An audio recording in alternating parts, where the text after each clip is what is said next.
From the KPFK studios in Southern California, it's the Ralph Nader Radio Hour. Stand up, you've been sitting way too long.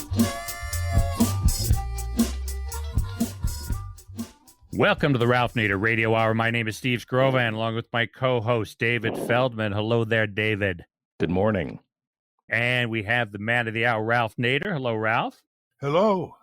And again, we have another fascinating show with guests you will not find anywhere else. We do not do the usual suspects, people, here at the Ralph Nader Radio Hour. First up, we're going to talk to artist Marilee Shapiro Asher, who has been working as an artist for 83 years. Now, in case you misheard that, I did not say she is 83 years old. I said she's been working as an artist for 83 years. Ms. Shapiro Asher is 106 years old and is still working. 4 years ago, she wrote an autobiography entitled Dancing in the Wonder of 102 Years. And we're going to talk to her about her life as an artist and how she stays productive so far into her later years. And in the second half of the show, we're going to talk to an anti-corruption activist, Ray Metcalfe.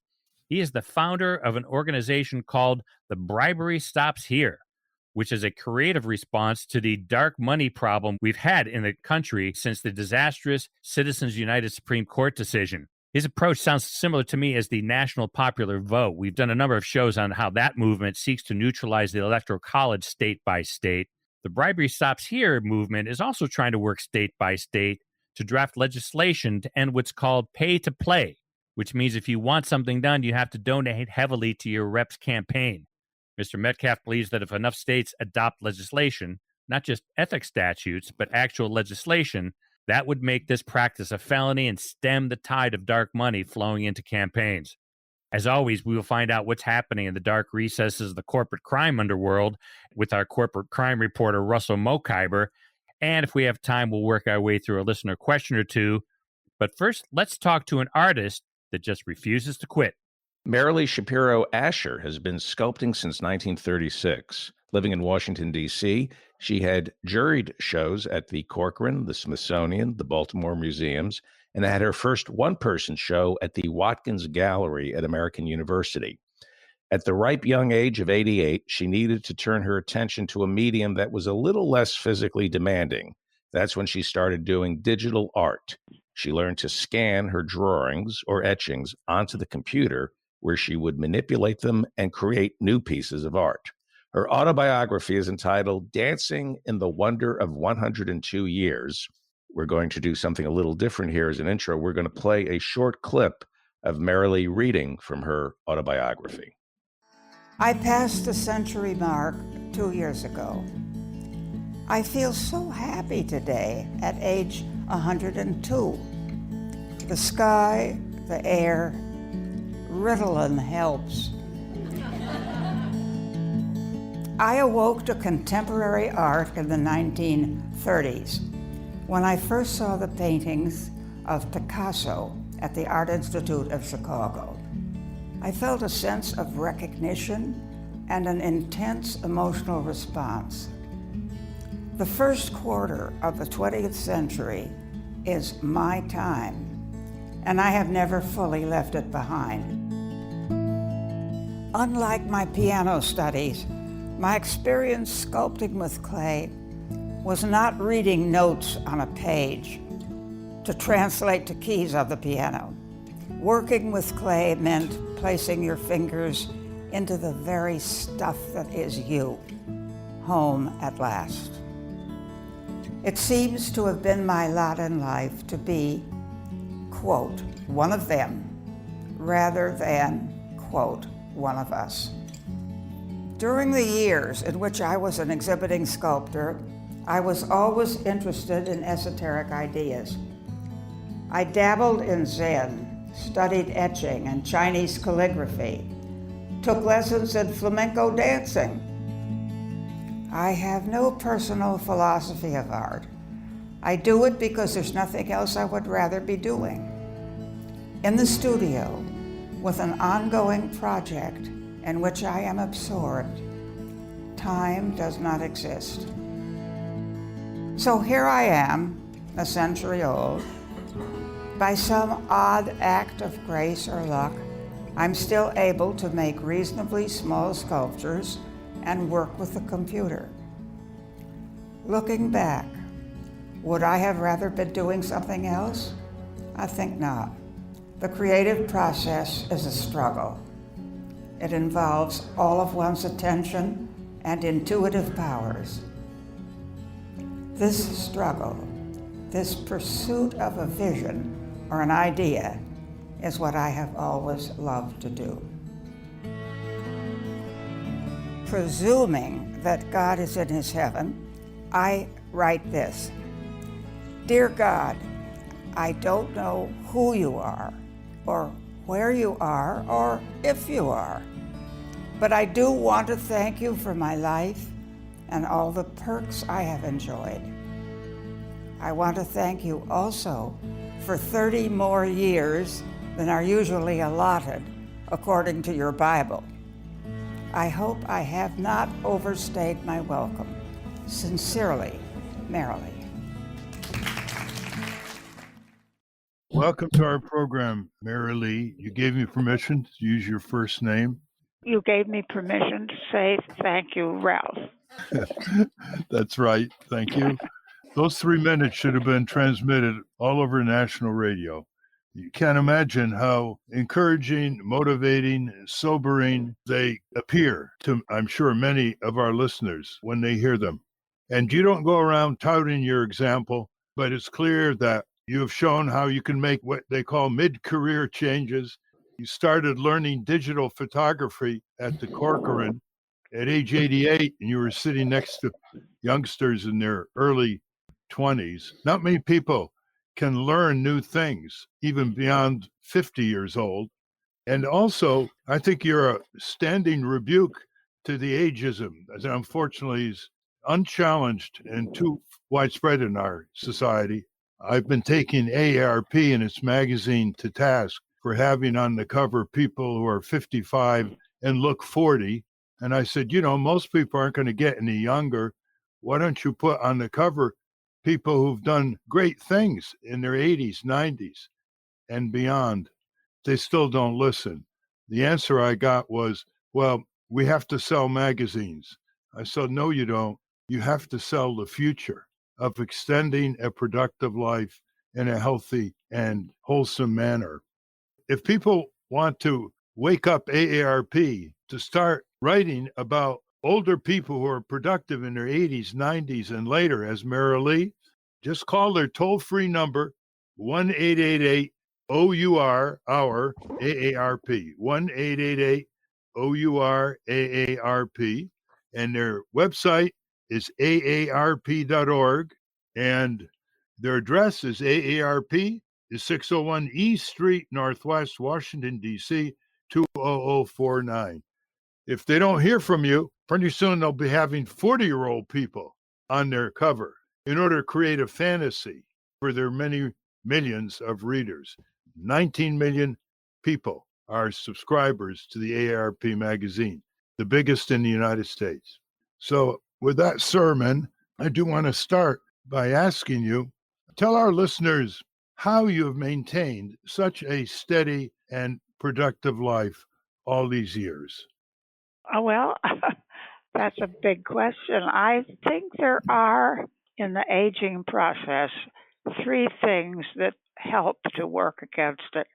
And I would say number 1 is exercise and moving. And I started going to exercise classes when I was in my probably mid-40s, and I've continued that. I still do it. I still, here at the facility for senior living, I go to Tai Chi class and to a yoga class, which helps to keep me kind of limber. That's very important, but even more important is one's having an interest, having something that makes you want to get up in the morning and do it. I forgot what the third thing that I was going to mention. Maybe I'll think of it later. Well, how many children do you have, Marilee? I have 2. I have a son and a daughter. My son is a psychiatrist. My daughter is a loving, funny, bright, wonderful woman. And you're living now in Northwest Washington. You're overlooking Connecticut Avenue. And Yes. I assume that your apartment is full of your art. Is that correct? Unfortunately, yes, because it hasn't been sold.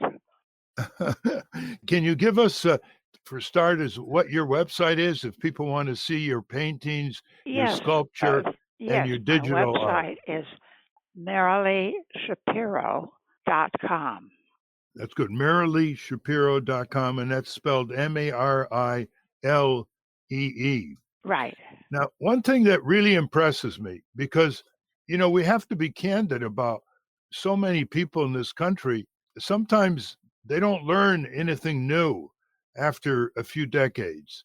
They become specialized. They don't pick up a book on some subject completely separate from their experience or what they're doing at work.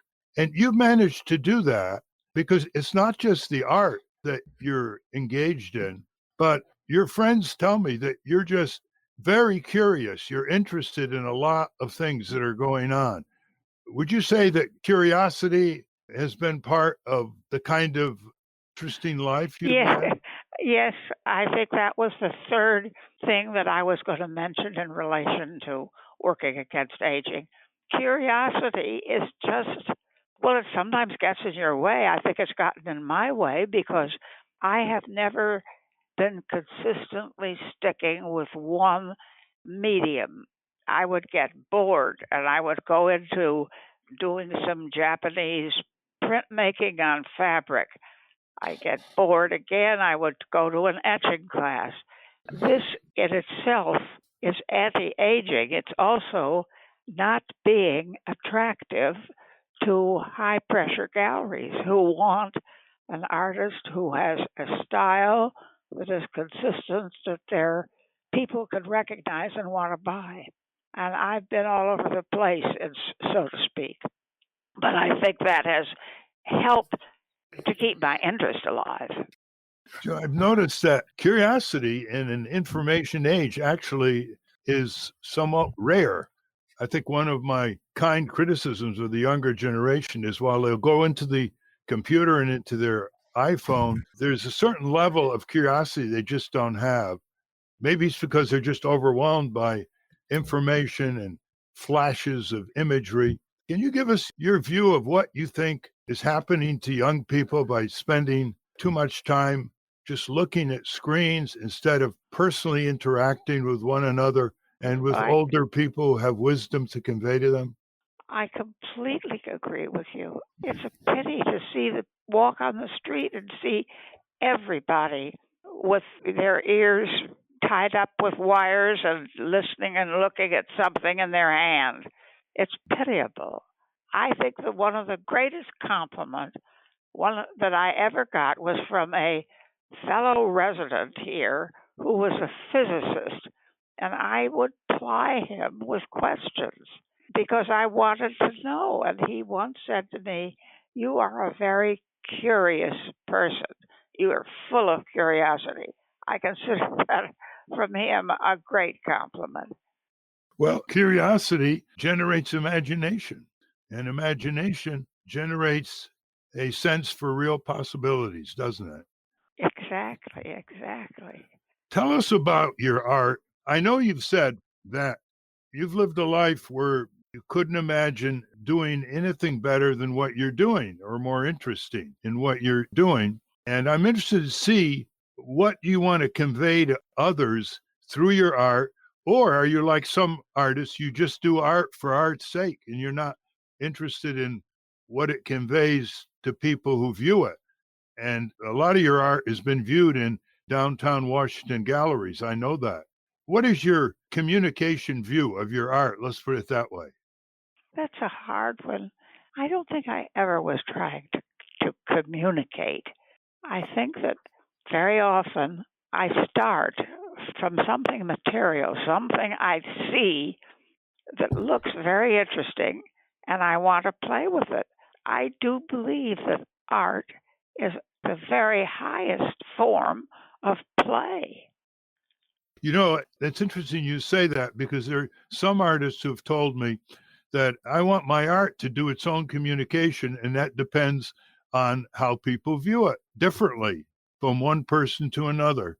And I take it that's probably what your view is, wouldn't you say? Yes, yes. Yes, I would like the work to speak for itself. That's all. And that's what invokes curiosity in the person who views artists' work. One thing that was fascinating to me, and some of our younger listeners need to be told about the Works Progress Administration under Franklin Delano Roosevelt, was called the WPA, Yes. and they had an artists program which supported unemployed artists, musicians all over the country to produce wonderful works. And you took a sculpting class that was offered by the Works Progress Administration, WPA. What a difference from today. Can you tell us about the WPA and how it gave that you was one of a the start? great things of the Franklin Roosevelt period. I discovered that there was an art class in a basement of a nearby school where I was then living in Chicago, and I went to it. And the minute I felt clay, physically clay, I just loved it. I know this is what I want. And from then on, that was it. A young, very talented young artist was being supported by this program, and he was a very good teacher. I worked there, I think, for over a year, maybe 2 years, and then the very world-known, well-known artist Archipenko came to Chicago. This was during the buildup of the fascist machine in Germany, and he opened a studio in Chicago, and I was fortunate to be able to be his student for 2 years. I should say the WPA also had a program supporting writers, novelists, nonfiction, poets, in addition to art and photography. It's a history we should relearn in today's more vapid world coming out of Washington, D.C. You also combined drawing and photography. What led you to do that? That's fairly unique. Well, I don't know exactly what you mean by drawing. What I am doing now with photography, I am learning to handle a digital camera.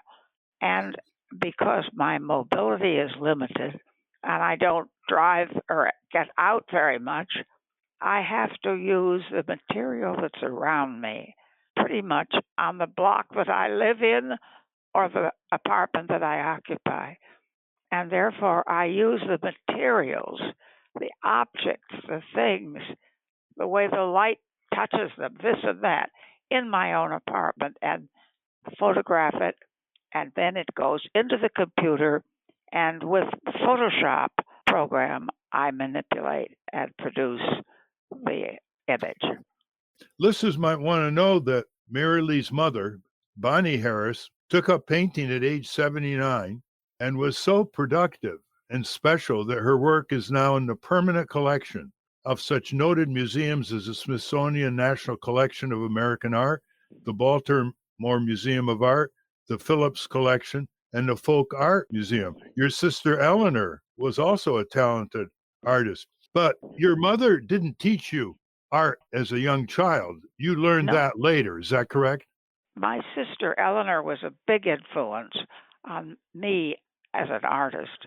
And as far as my mother is concerned, my sister and I tried not to influence her. And when other artist friends would offer to help her, we would not let them because she was already perfect in what she did. In your own right, you started a lot of activity in Washington, D.C. It used to be written up what you and your fellow artists did in the style section of the Washington Post quite frequently. And there was something called the Associated Artists Gallery, which had quite a pioneering spirit. Do you want to explain that, Merrily? Yes, 4 of us began a gallery during the Kennedy administration. And when Arthur Goldberg became Secretary of Labor and his wife, Dorothy, was one of my partners in this gallery. We really got the press. We were on the front page of Style very, very often with original programs. I must say that Dorothy Goldberg was a visionary, and she introduced programs to our little gallery that were very successful, such as brown bag lunches, where she would give a talk and show projected pictures on a slide machine for people that registered for this little course. And we invited other important people to have guest shows. For instance, we gave the first black gallery in Washington. We gave them a show in our gallery. Fascinating. One thing that really caught my attention was, here again, listeners, you'll see what her marvelous resilience is like. She said, after so many years of sculpting and painting, quote, I got real tired of myself in a way, tired of my own images. I just got bored with myself, end quote. And that's when you went into digital photography and became a user of what you call a really first-class Nikon digital camera. Yes, end quote. yes. There aren't many people who would, rebound. They would just drop out, and they would just stop doing what they're doing. What do you think our listeners are thinking now? Unfortunately, I think a lot of that is lack of energy as one ages. If there isn't something that you are really interested in that carries you forward and through those diminishing years, it's too bad. Mm-hmm. Someone once told me the only real aging is the erosion of one's ideals. And of course, you've said on more than one occasion that you have no personal philosophy of art, but you used to think suffering was needed to produce art. And now you don't think suffering is needed to produce art. And you talked about animals and people liking to organize things. You said something about birds. Can you tell us? Oh, I have seen on television a bird, I cannot remember the name of it, that makes an area, decorates it with leaves and stones as a courting technique to get a ladybird.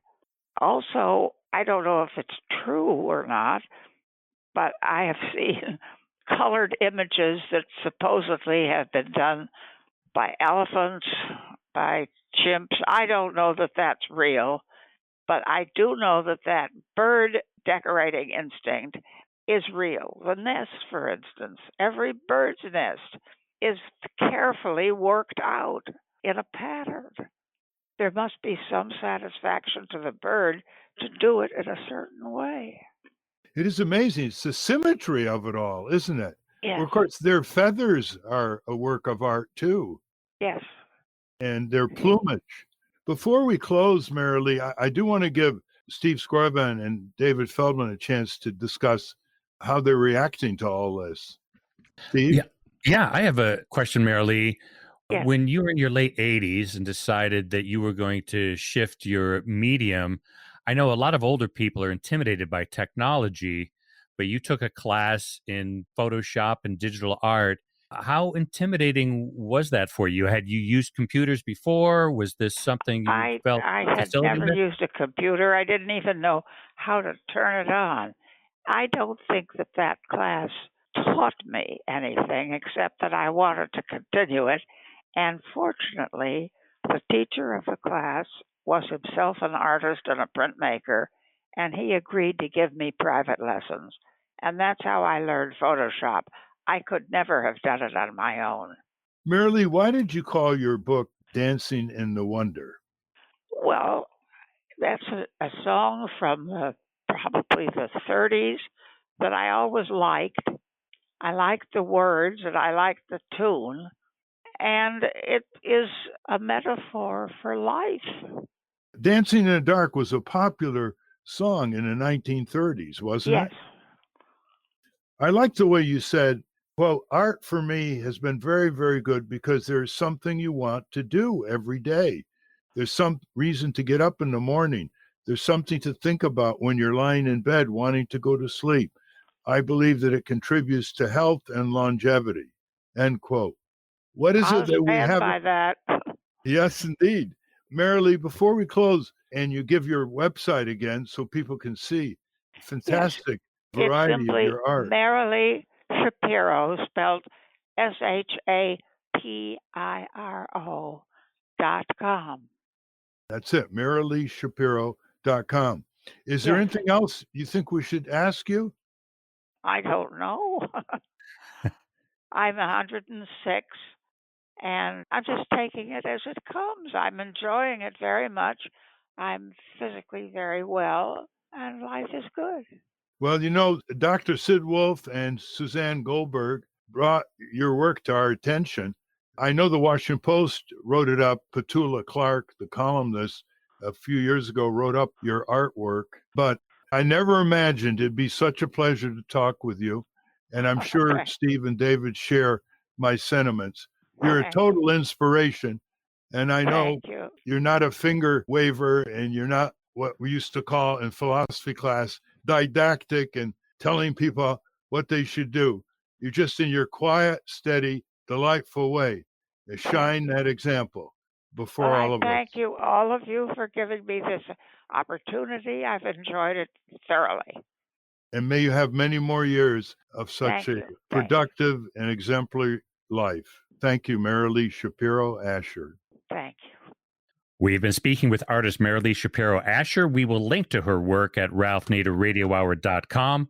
We're going to take a short break. When we come back, we're going to talk to former Alaska State Representative, activist, and whistleblower Ray Metcalfe, founder of the Bribery Stops Here. Now, let's check in with our corporate crime reporter, Russell Mokhiber. From the National Press Building in Washington, D.C., this is your Corporate Crime Reporter Morning Minute for Wednesday, March 20, 2019. I'm Russell Mokhiber. As Attorney General of California, Kamala Harris declined to investigate Herbalife, the nutritional supplement company. Documents obtained by Yahoo News show that in 2015, prosecutors in the San Diego office of the California Attorney General sent Harris a lengthy memo that argued for an investigation into Herbalife and requested resources in order to undertake such an investigation. Similar investigations into Herbalife were already taking place elsewhere. About 3 weeks after the San Diego letter was sent, Harris received the first of 3 donations to her campaign for the U.S. Senate from Heather Podesta, the powerful Washington lobbyist whose ex-husband, Tony's firm, then called Podesta Group, had worked for Herbalife since 2013. Heather Podesta's own lobbying firm, Heather Podesta and Partners, would soon be hired by Herbalife, too. Harris did not pursue an investigation. For the Corporate Crime Reporter, I'm Russell Mokhiber. Thank you, Russell. Welcome back to the Ralph Nader Radio Hour. My name is Steve Scrovan, along with David Feldman and Ralph. Our next guest has started a movement to fix the Supreme Court Citizens United decision one state at a time. David? Ray Metcalf is a 2-term Alaska state legislator, Alaska's 216 Democratic Party nominee for U.S. Senate, and whistleblower whose actions resulted in the indictment of U.S. Senator Ted Stevens. Mr. Metcalf also spent 2 years as a volunteer consultant for the FBI as they investigated, prosecuted, and convicted 6 Alaska legislators and 4 lobbyists for bribery. Welcome to the Ralph Nader Radio Hour, Ray Metcalf. Thank you, and glad to be here. Indeed, welcome, Ray Metcalf. I've never seen anybody so specific and determined to deal with bribery, especially of government officials, since one of our former interns went to Canada, Duff Conacher, became a lawyer, and started democracywatch.ca in Ottawa.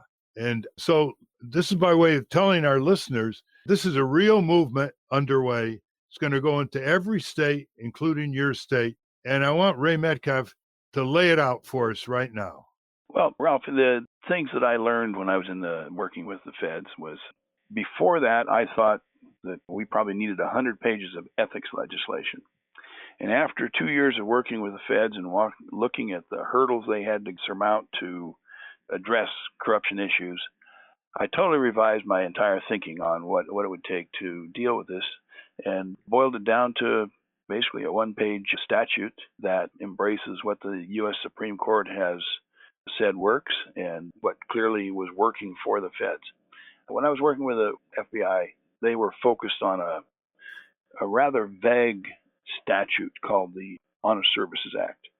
And all the Honest Services Act says is that you, as a citizen, have a right to honest services from your representatives and your legislators and your U.S. Senator. And one of the 10 people that was convicted in the Alaska investigation challenged that all the way to the Supreme Court. The Supreme Court upheld it. And the Supreme Court also upheld a case in Nevada, and it was an ethics case. And Nevada has a statute that effectively says if you have a conflict, you have to recuse yourself.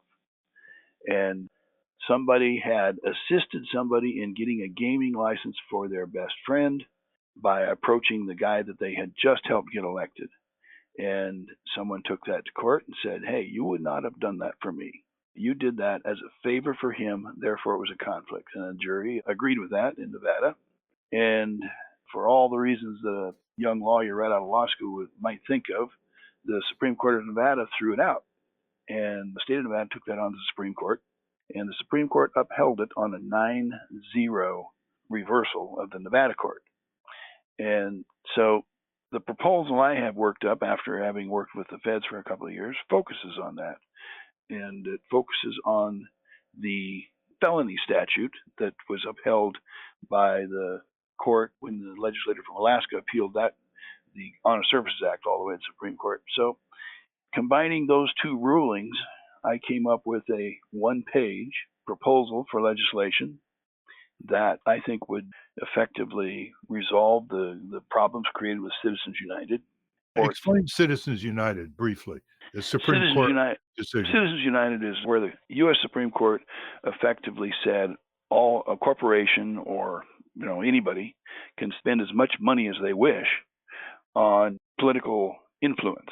In other words, anybody can buy as much time as they want and put their opinion out there on anything they want, and they cannot be constrained. But here's where I think a lot of people have been misguided.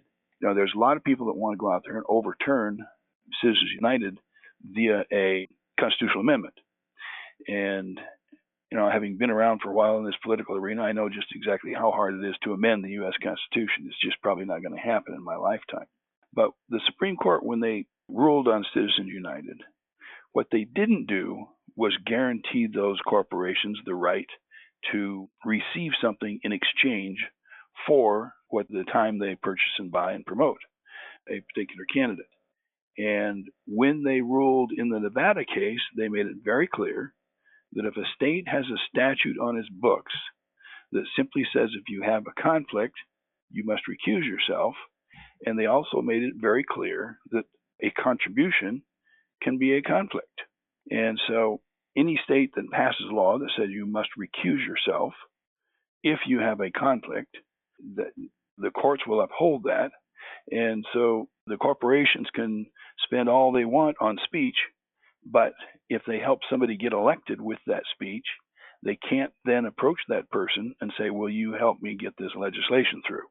Let's get very specific because I think our listeners need examples. Years ago, we got some city laws passed, like in Santa Monica, California, which said that if members of the city council could not take contributions from contractors working for the city on projects like repairing highways, and they want to grab the contract from their competitors, so the company makes contributions to the mayor or the members of the city council. And there are about 5 towns in California that passed that. Listeners should know that this kind of wheeling and dealing is what ruins representative honest government. In other words, they divert your taxes to corrupt purposes to enrich the powerful. They don't repair your public services because they're working to get tax loopholes for the rich and the corporations and drain the money away that way, or to give even bigger contracts to military production firms like Lockheed Martin. So this affects everybody in the country. But the question, Ray, is the bribery definition itself. Now, a lot of these corporations have been careful not to put $100 bills in envelopes and slip it under the table to some senator, representative, or mayor or governor while they're having dinner at a fancy restaurant. They've found, with the advice of their corporate law firms, very clever ways to do it. And one of them is called a campaign contribution. And we know that in Congress all the time, you get the bankers give the most money to the members of Congress who are on the banking committee. Wonders of wonder. And that's why these have been called deferred bribes. So how do you draw the line between an honest campaign contribution and one that has a signal, we're not bribing you to do XYZ, but we'd love you to do it? You have to look at what the Supreme Court has done, what they've said, and it's impeccably clear if you look closely enough. They've distinguished between quid pro quo, which is required for bribery, and conflict. And so if I am showering you with gifts, you can classify that as a conflict. If I'm giving you contributions, you can classify that as a conflict. And so if you are wining and dining somebody and that somebody turns around and votes to do a favor for you, you don't have to prove bribery, which the Supreme Court has made rather difficult, but it's easy to prove conflict. And so you make a fairly stringent conflict statute. In my recommendation, it would be a Class C felony, which is a minor, the lowest class of felony. And it would have a 10-year statute of limitations, which means that if you think you've got your deal cut with the current governor or the current attorney general, they won't be in power 10 years from now. And someone else might have a different attitude. So you have to worry that, somewhere down the trail, you may get prosecuted. And so just the fact that it's a felony, people are going to steer clear of it. It'll become somewhat self-enforcing. And then the jury that hears this under the proposal I've laid out would have the option of determining whether or not there was a quid pro quo. And if the jury concludes there was a quid pro quo, then it meets the U.S. Supreme Court's definition of bribery. So it's a two-step scenario. And, whether you're selling favors kind of on the QT, the conflict part deals with that. And if you're being blatant about, I give you this if you'll give me that, then both people go to jail. Let's see how this would work out. You have your state legislator, let's say, or your member of Congress, senators, representatives. They've been taking campaign contributions. And suddenly something comes up for a vote affecting the corporation that made the contribution. What should that senator, representative, or state legislature do to avoid getting in trouble with the law? They would have to stand up and say, I'm sorry, I can't vote on this. It would be a conflict. This person did A, B, and C for me. This would be a conflict. I can't vote on this. All right. Let's take a contemporary example, Ray. The Boeing Corporation is in deep trouble after the disasters in Indonesia and Addis Ababa with their 737-800 MAX 8. They knew about the problem before. They knew about it after the Indonesian class. They didn't send out warnings and training manuals to the airlines for their pilots. They played complicity with the FAA, which is a toady agency, and more is going to pour out. I've just learned that 330 members of Congress have been taking regular campaign contributions from Boeing. There are going to be congressional hearings, and we hope reform legislation so that this never is allowed to happen again. Over 330 lives have been lost in just 2 planes, brand new planes, in Indonesia and Addis Ababa. So let's say the bill comes to the floor. You have 330 people who have been taking campaign contributions from Boeing. What do they do under your proposed legislation if it's enacted? Well, here's the crux of the issue. From Boeing's standpoint, they would simply have to stop those contributions once this had become law. Because A, anybody that contributed to could not vote on stuff for Boeing. So getting something passed, how do you get a majority when you compromise the majority of the senators in Washington?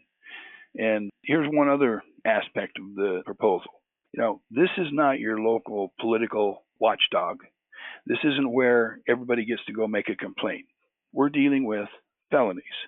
We're dealing with a situation where if you have a problem that you think warrants investigation, you're going to have to convince investigators that it's worth investigating. You're going to have to convince your district attorney that they should take it before a grand jury.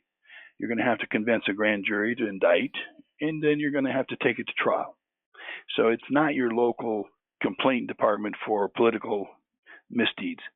And because it's a felony, because it's a criminal act, it may apply to your U.S. Senator. Your U.S. Senator is exempt from the ethics acts of your state. They have their own ethics, but they're not exempt from your criminal statutes. And here's why that makes a difference. Suppose for a moment that you have a gas station on the south side of the road and I have one on the north side of the road. And one day, and you're getting all the traffic bound one direction and I'm getting all the traffic bound the other direction. And one day you notice that there's a new road under construction on the far side of my station from you. And next thing you know, you're sitting there on a frontage road and there's not even an off-ramp to your station. It's all being funneled into my station, all the traffic. And so you do a little research and you find out that that guy across the road from me, he had a big fundraiser for our U.S. Senator, and our U.S. Senator mandated that in an appropriations bill. So you can take that to an attorney general and say, look what happened here. And here's the evidence I've dug up. And if it's convincing, they might try to prosecute somebody. So my point is, right now, under that scenario, you have no remedy. Your U.S. Senator can do that, and there's nothing you can do about it. Well, our listeners should realize that Ray Metcalf is focusing on the states. He's focusing on getting these laws passed by popular referendum, because it's pretty hard to get the lawmakers to discipline themselves in the way that he is describing. Before we get into the referendum, a paragraph in your release caught my attention, and I'm going to quote it. Quote, "Banks crash our economy, and for a few million campaign dollars, Washington bails them out. Need a $1 billion favor for your drug company? Arrange a few fundraisers and your prayers are answered. The majority of those in Congress, your legislature, your assembly, and your school board finance their campaigns by selling favors," end quote. So you're going to work at the state level to pass state laws that affect state lawmakers and local lawmakers, your Correct. local city council, for example. Yes. Take that one step further. Yes, it affects everybody from school board to your state senators and your governor and on, all your state officials. It would probably have to go to the Supreme Court, but I'd also believe it would be applicable to your U.S. Senator. Because it's a felony, it's not an ethics bill. All right. Well, this is important, and we're going to tell you how to get a copy of Ray Metcalf's legislation, because he's sending it all over the country to active groups to put it on the ballot. Places like California, Kansas, Illinois, etc. But before we get to that, Ray, there's one other thing that troubles me about this, and that is that if you were given 1 minute on TV to explain it, could you do it? You know, it's all about sound bites. It's all about imagery. You can't just talk about legal phrases. It's all about getting people to say, this could be real. You know, we can get on the street corner and have a clipboard and get signatures to put it on the ballot in Oregon and Washington State and Montana and so forth. Can you reduce it to 1 minute? Let's try it. In 1 minute, Ray Metcalf, what are you trying to do to clean up corruption in America? I'm trying to make it a crime for elected officials to sell favors to raise money for their next election. Okay, you did it in 5 seconds. Now you need, of course, examples so people will understand that it's going to improve their lives. It's going to affect their health and their safety and health insurance. It's going to fill the potholes and renovate the bridges in their community and on and on. They have to see it in terms of their perceived self-interest, don't you think? Absolutely.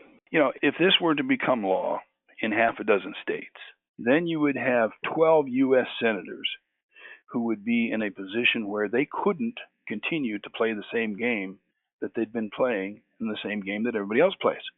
So if you had 12 U.S. senators, half of them on one side of the aisle, half of them on the other side of the aisle, who had their hands tied, couldn't do that anymore.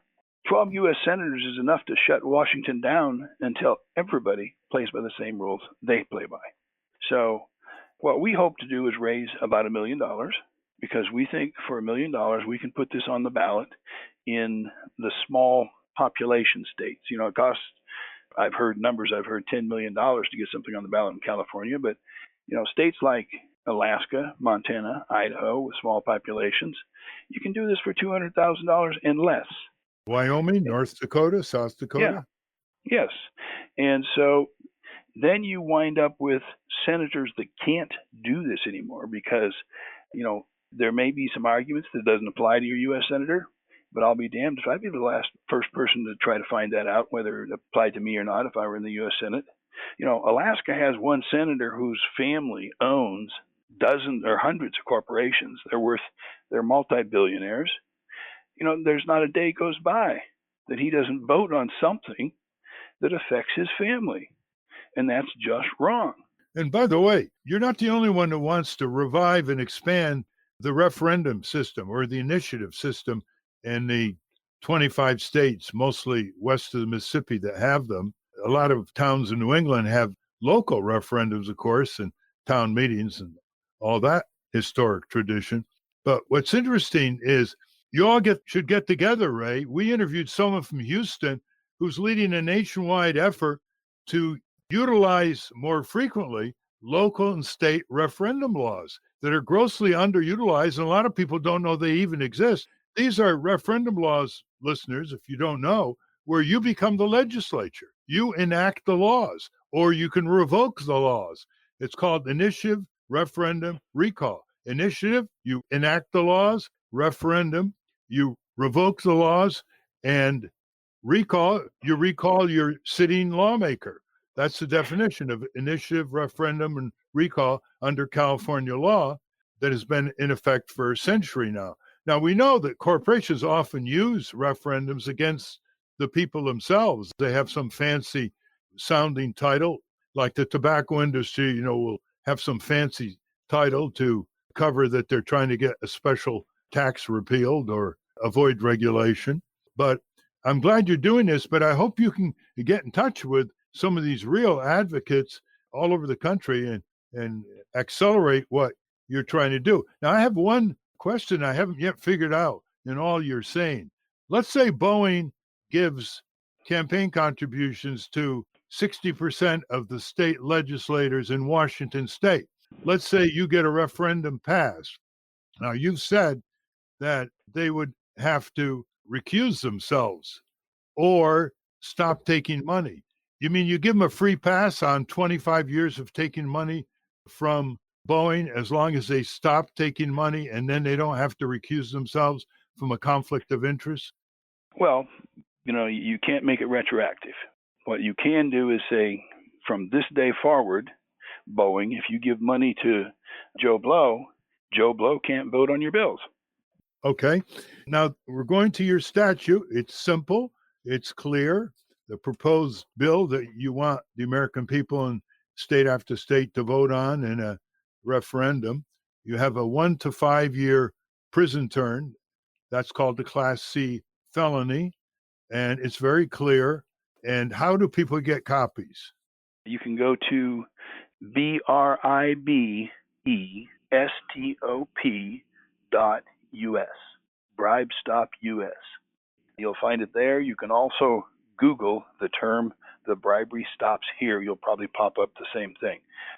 And they can download the statute. They can get a copy. They can print it out. They can download it. They can contribute to the effort at that site.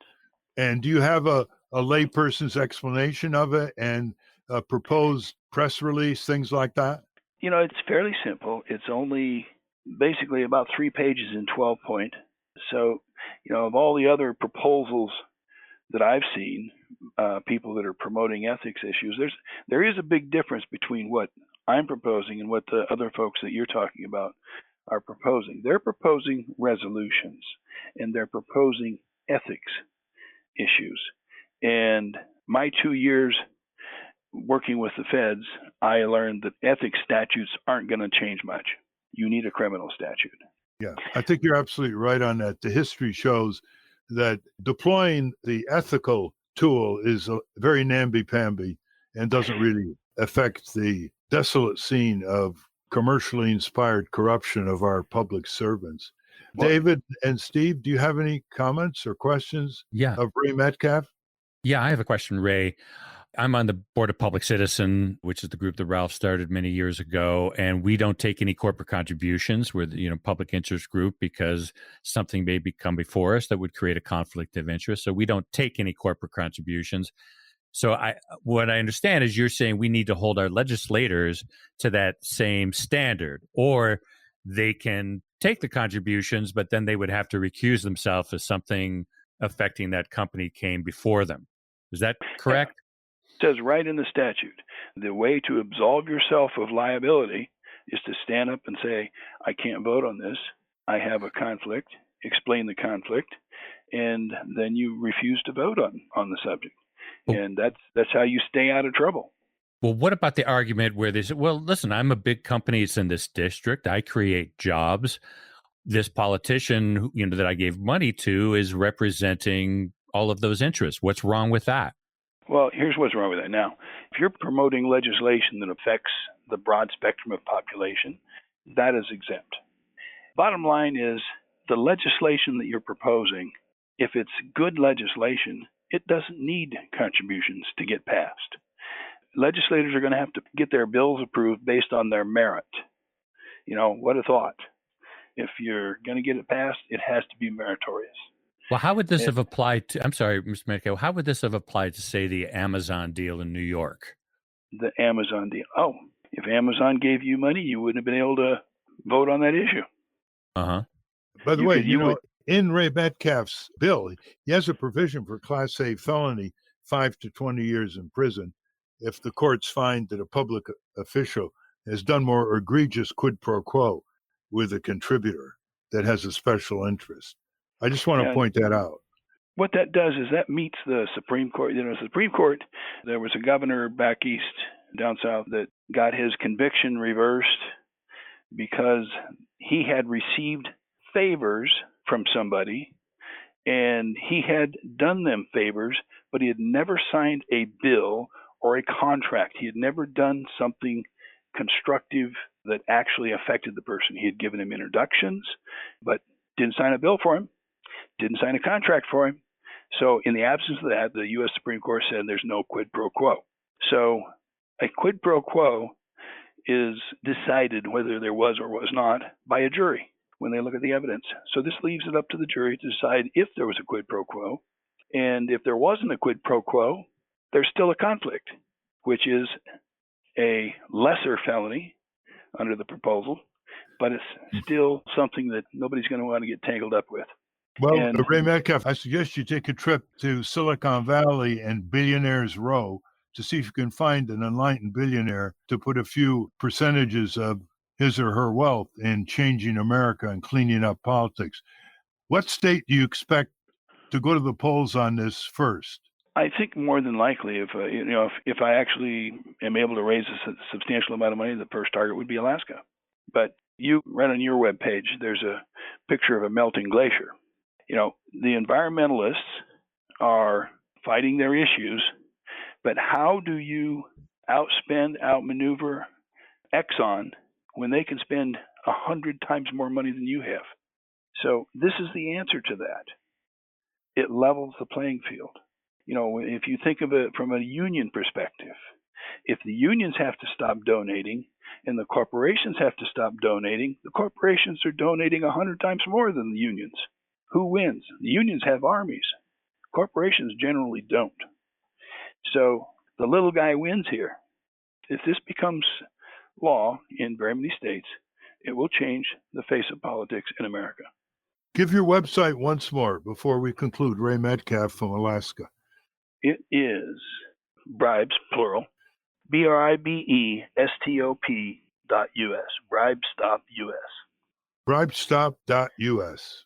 Yes, bribestop.us, or Google the Bribery Stops Here. Take it away, listener activists. This is for real. Thank you very much, Ray Metcalf. Thank you, Ralph Nader. We have been speaking with Ray Metcalf, founder of the Bribery Stops Here. We will link to that at ralphnaderradiohour.com. And I also want to thank our first guest again, Marilee Shapiro Asher. Hey, we have a little time to do one listener question. David, why don't you do the honors? This comes from Elizabeth Axtell. She says, Ralph, in addition to ending the use of fossil fuels and going to solar and wind and becoming more energy efficient, don't we need to reduce our rate of consumption?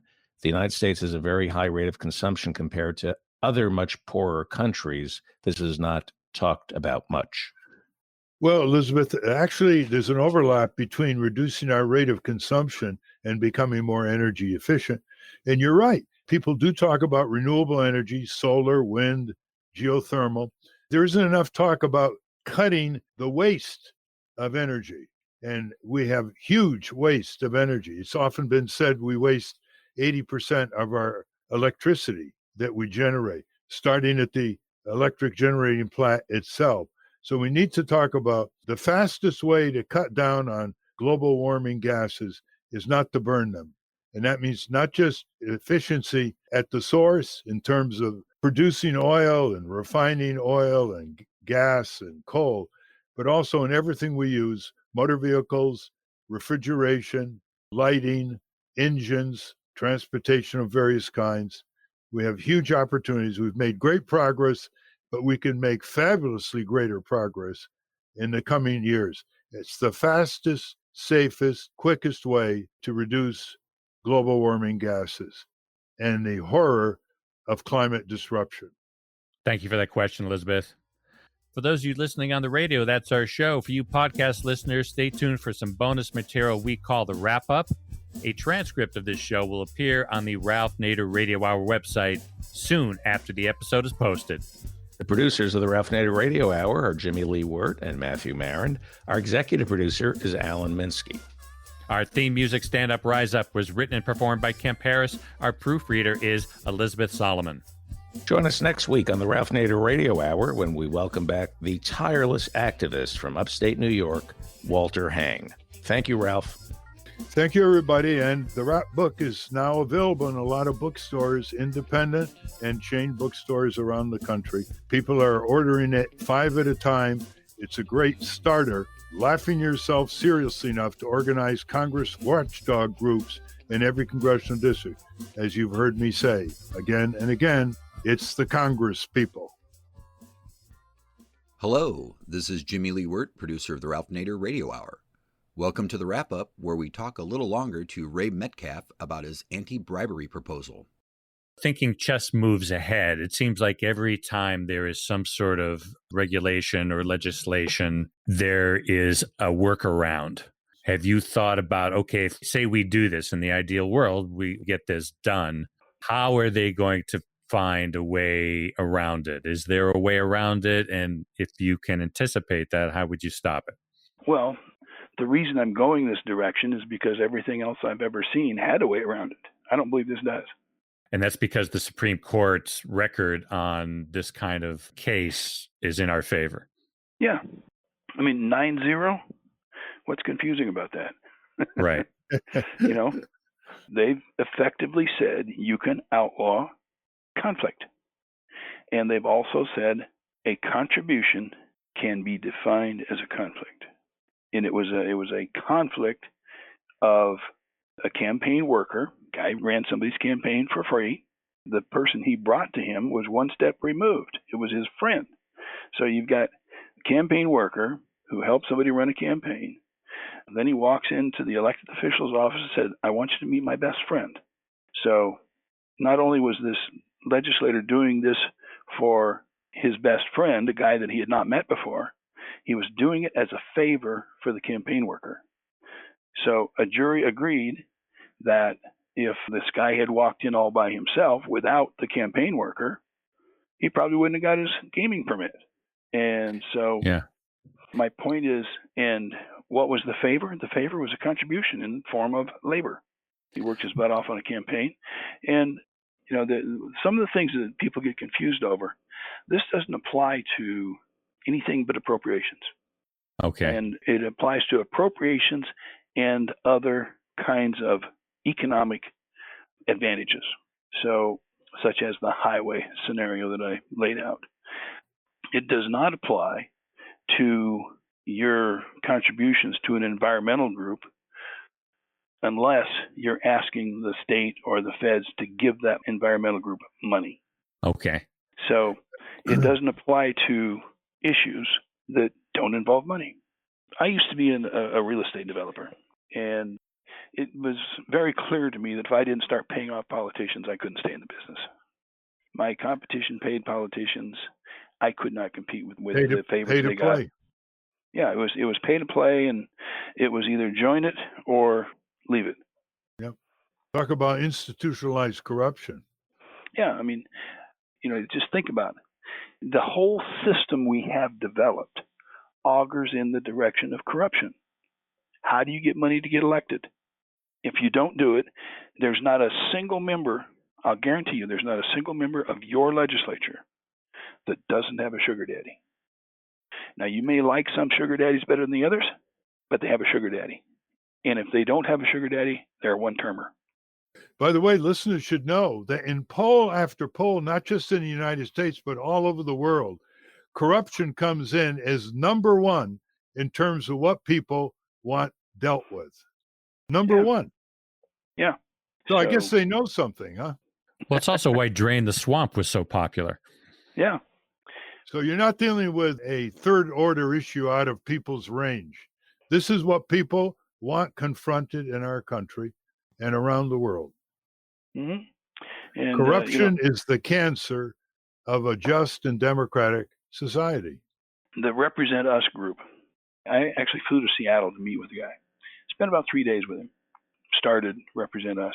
And they were promoting what, in my opinion, was or are toothless resolutions. They don't do anything. And that group got behind a proposal up here for an ethics bill. And they gathered the signatures to put this ethics bill on the ballot. And the legislature has the authority to pass something substantially similar, in which case it doesn't go on the ballot, which they did. And I took the sponsor of that out for coffee, and I said, look, why don't you try to get behind this instead of that? Because I just kind of went through his resolution and his ethics proposal. I said, this doesn't change anything.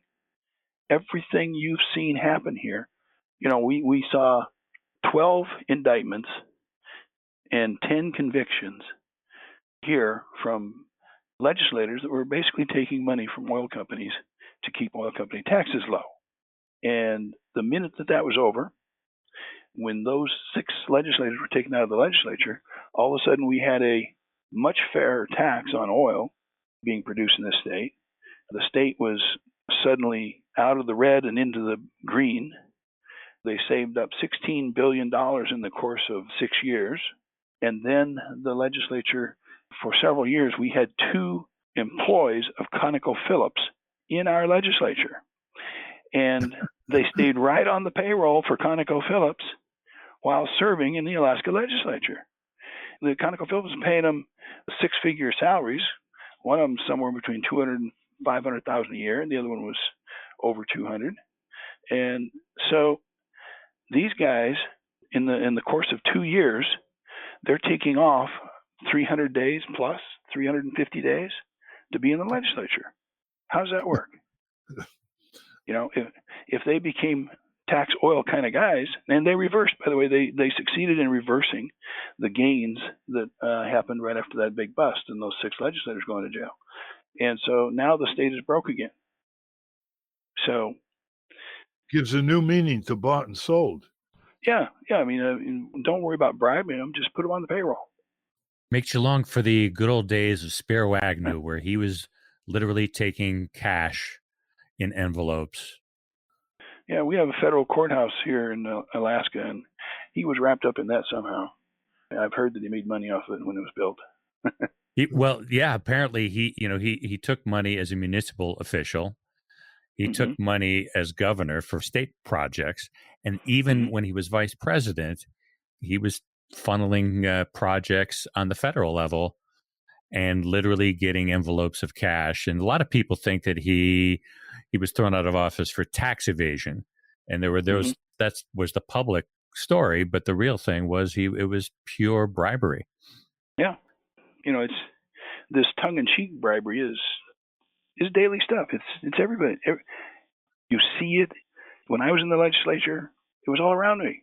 The number of people who were on payrolls as supposedly employees of some company, and it's being justified because we're, quote, a part-time legislature, would astound you. Yeah. And they're sitting there doing favors for the company that has them on their payroll. And nobody bats an eye. This would make that a crime. Our entire legislature would change overnight if this got onto the ballot. You would see people connected with the oil companies quit the legislature. The oil companies would lose control. It would just naturally dry up. Yeah. I mean, it would just end. Yeah. So, Because they would have no use. They would have no function then. Yeah. You're competing with companies like Exxon, like Wall Street. This ends that competition. And for almost 250 years, nobody's been able to do what you're trying to do. So I'm glad you're not delaying anymore. Yes. Yes. Okay. Well, thanks. Seeing very as you're much, 270 years old, it's about time. Yeah. Thanks for putting me on your show. And By the way, get a hold of Gershon Cohen because he has experience in referendums in Alaska, as you know. yes, I've had coffee with Gershon a couple of times. I sent him a proposal that for instant runoff voting that isn't exactly the same as what some people are promoting, but he liked it a lot and said he was going to try it in Haines. That's good. Anyway. Okay. Thanks a lot. Stay in touch. Thank you. All right. Bye-bye, sir. Bye-bye. And that's a wrap. Join us next week on the Ralph Nader Radio Hour when we talk to New York State activist Walter Hang. Stand up, you've been sitting way too long.